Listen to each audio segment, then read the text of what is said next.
Dear viewers, আসসালামু আলাইকুম। আশা করি সবাই ভালো আছেন।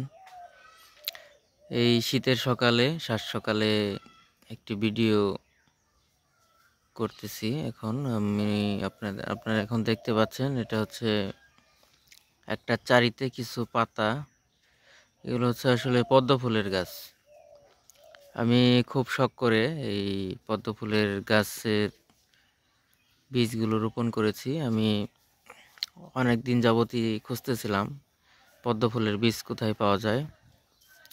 তো অবশেষে আমি ফেসবুকের মাধ্যমে সন্ধান পাই। ওই পাবনার এক ভাই, উনি পদ্ম ফুলের বীজ বিক্রি করতেছেন 5 টাকা পিস। পরে আমি ওখান থেকে নিয়ে এসে এখানে রোপণ করি। আমি ভাবছিলাম হয়তো এটা হবে না, কিন্তু রোপণ করার 7 দিনের 6 থেকে 7 দিনের মাথায় 5 থেকে 6 7 দিনের ভিতরে এই গাছগুলো হয়ে যায়। প্রথমে পাতার আকার ছিল এই যে এরকম একদম ছোট, তারপর আস্তে আস্তে এই যে এরকম বড় বড় পাতা হয়েছে। তো এখানে আমি একটা চারি ব্যবহার করছি। আপনারা যদি পদ্ম ফুলের গাছ করতে চান এরকম চারির ভিতরে, মানে গরুর খাবার খায় যে ইয়েতে, আমাদের এলাকায় এটা চারি বলে।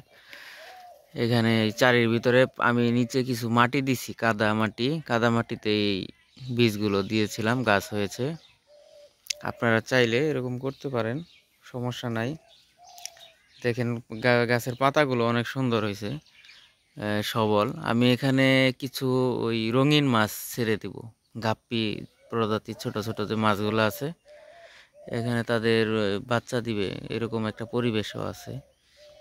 তো দেখা যাক এখানে পরবর্তীতে ফুল ফুটে কিনা। যদি ফুল ফুটে সেই আপডেটও আমি দিব। সে পর্যন্ত সাথেই থাকুন, আর পরবর্তী আপডেট জানার জন্য সাবস্ক্রাইব করে রাখুন। ধন্যবাদ সবাইকে কষ্ট করে আমার এই ভিডিওটি দেখার জন্য।